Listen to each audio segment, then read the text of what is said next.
Today we're in Minneapolis, Minnesota at Boker's, an owner-operated business that's been doing stamping and washers since 1919. This is Made in America.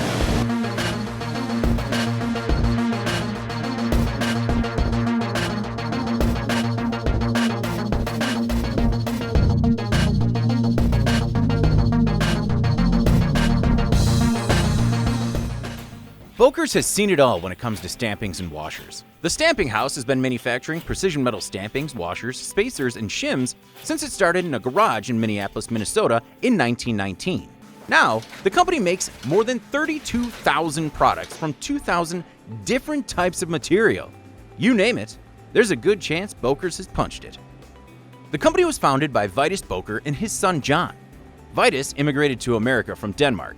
He was an inventor who held more than 25 patents, and his plan was to manufacture, market, and sell those products all from his basement. Well, word spread about Vitus's expertise in tooling and short-run stamping, and he quickly found himself entrenched in a short-run stamping and contract manufacturing business. Over the next 20 years, Vitus slowly grew out of the basement and into the company's current location near downtown Minneapolis. In 1942, Vitus Boker left the business to his family. The third generation ran it until 1968, when they decided to sell to 4 employees, including Bill Tedland. In 1986, Tedland bought out his partners to become sole owner, and his family is still in charge today. Tony Kersey is Bill Tedland's grandson. His first job at the company was filling sample packs at the kitchen table. Now, he's the head of marketing. My grandpa became sole owner in 1986. His children worked in the business growing up as kids, assembling sample packs or doing a variety of different tasks at home throughout their childhood. Today they're all still involved with the business, all of Bill's children. And my mother, Amy Kersey, is our CEO and president, and my father, Mark Kersey, is our vice president. Man, I grew up here. I would come into work on Saturdays with my parents and work on my homework on an ancillary desk somewhere. When I was a kid, I would assemble sample packs at home. So I think that would probably be my first official job. Chuck Kersey, assistant sales manager and Tony's brother, has officially been on the payroll for 13 years. But he's been working at the company in some capacity for his entire life. Well, I love working for the family-owned business that I work at. Being that it's my family's business, I've been here my whole life. I've grown up with some of these people. Some of these people have seen me from being a baby, so it's a fun environment of people who really genuinely care, and I hope we exude that we care about them as well. They know that they are cared about. I've known some of these people my whole life, so they really mean a lot to me, and it's a great environment to work in, and I hope our employees would say the same. The company has continued to grow, and once again, Boker's is expanding. The company is opening a second plant across the street, 100,000 square feet, 66,500 square feet dedicated to manufacturing. Throughout our history, since we started in 1919, we've pretty much added on or moved every 8-9 years. This year we're adding on 65,000 or 66,500 square feet. It'll be adjacent to our current production facility, and that'll pretty much double our current manufacturing footprint.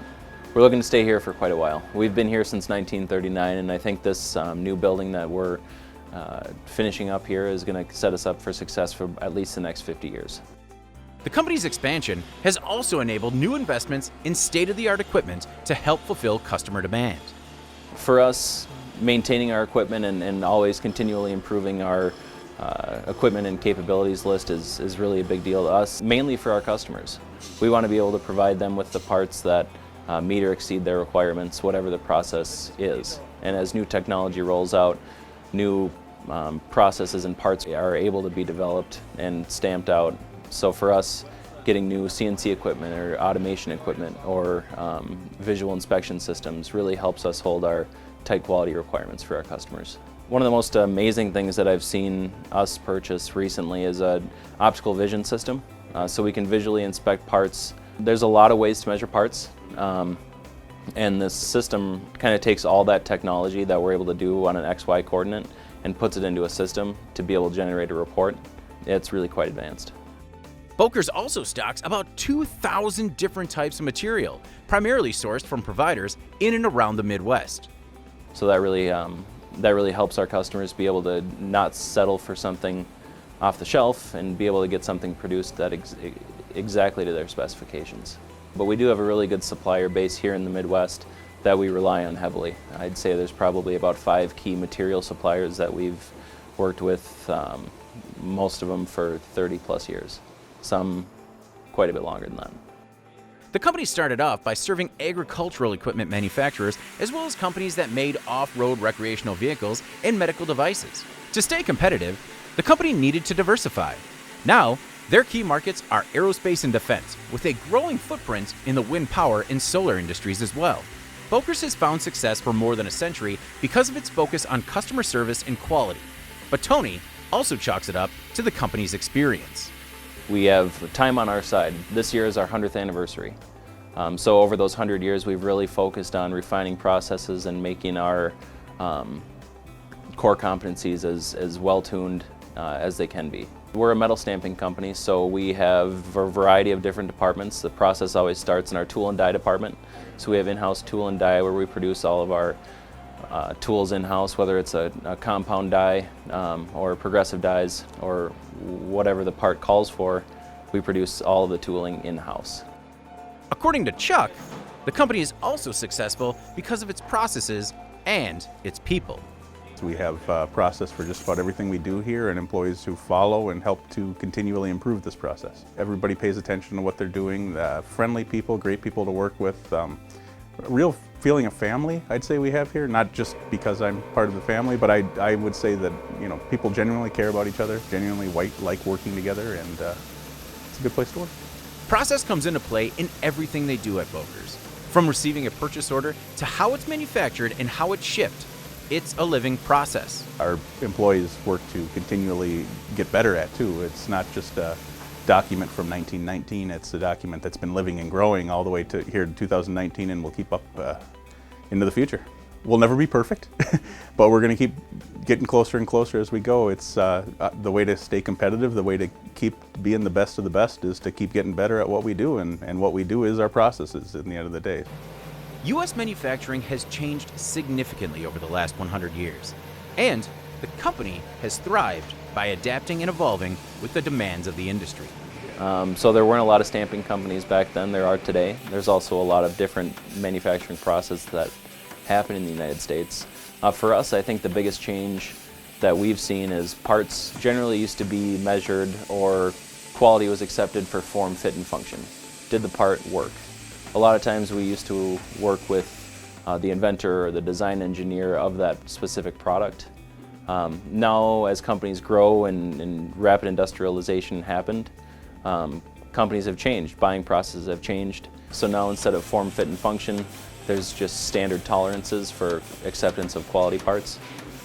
So that our tolerances that we generally quote standard are plus or minus 0.005 of an inch. Despite the challenges, Tony says that it's important to remain committed to American manufacturing. As he sees it, we need to keep making things for our country to survive. We have a lot of pride in our jobs here. The parts that we produce, the customers that we serve, it's a big deal to us. So being able to provide those parts and being able to provide jobs for our community, to be able to provide for families and our local community is a big deal for us. As a country, we need to continue making products for our country to survive economically and not kind of relying on other countries. Locally, it's really nice to have a local impact with our community, to be able to provide jobs and also supply parts to local companies to help our local economy thrive and grow as we've seen it in the past. I think nationally it's really important for our country to continue making products, having OEMs here supplying products that we come in contact with every day. We have a lot of pride here at Boker's in the parts that we make and the customers and industries that we serve. Like many manufacturers today, Boker's is struggling with the skills gap. It's hard to find good people that want to work in the industry, but a bigger part of the problem is the tribal knowledge that leaves as industry veterans retire. It's hard to get people that want to work in our industry. But for us, we've really put a high priority on documenting all processes and really trying to document all that tribal knowledge and document it into a process that's easy to follow for anybody who picks up that next job moving forward. Another challenge the company faces is regulation. The biggest challenge we face today is the onslaught of regulation that's passed down to us from various governing bodies, and the U.S. government included. It's more and more hoops to jump through while still trying to keep our eye on the rabbit, so to speak. Keep our eye on what we do best is make stampings. After 100 years of making parts, the company's components are everywhere. Chances are that they've impacted every living person in the United States, whether they know it or not. With our 100 years in business and the amount of parts we've produced for a variety of customers and every industry you can think of, and continually emerging new technologies as well, we have to think that our parts have impacted everybody, whether they know it or not. After seeing many different projects in his lifetime at the company, Tony is most proud of the parts they manufactured as part of the 9/11 rescue effort. The entire company shut down to help get the product out the door and into the field. I think for me, one of the biggest parts that impacted me, or that I'll never forget, September 11th, 2001, 9/11. I was in 6th grade, so I wasn't working here full time, but I was packing sample packs and doing all these things, and definitely still actively engaged with the business as my family is. We got a call from a customer that makes ventilation systems and equipment for rescue workers.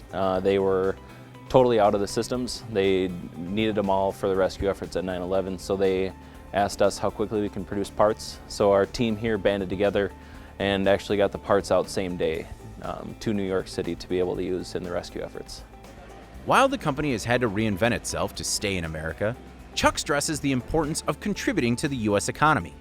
For him, American manufacturing is all about adding value to the world. Otherwise, the U.S. could quickly be left behind. Our roots are obviously here in the U.S. We find that we get a competitive advantage for on-time delivery and quick turns and quality as well. We have engaged employees who are living the processes, and being in the U.S. here, that helps us to control our personnel. We have to keep our costs down because it's a very competitive field we work in. By improving our throughput, improving our efficiency, we've been able to keep our costs at a reasonable level. It helps us with lower order quantities required because we don't have to ship an entire shipping container over here. We can do quick deliveries to, say, a customer in Wisconsin. And being centrally located here in the U.S., we're close to the entire U.S. Everything is within a few days of us. Being a U.S. manufacturer, we really care about manufacturing here in the U.S. It's important for us to keep making stuff here because if other nations are making everything we're buying, then we have no leverage. We become quickly a third world nation if we let it happen. So we have to keep making stuff here. We have to keep adding value to the world. Otherwise, we will be forgotten about here in the United States. So it's important to us that we keep making stuff here. And it's helped. We get people from all over, all different cultures, all sorts of immigrants have come together to help build Boker's to what it is today. So we've benefited from experience of all sorts of different people. Boker started with Vitus and his son in a Minneapolis basement. Now, with Bill Tedlin's family at the helm and more than 125 employees in tow, the horizon for this Minnesota manufacturer has never seemed so bright. This is IEN, Made in America.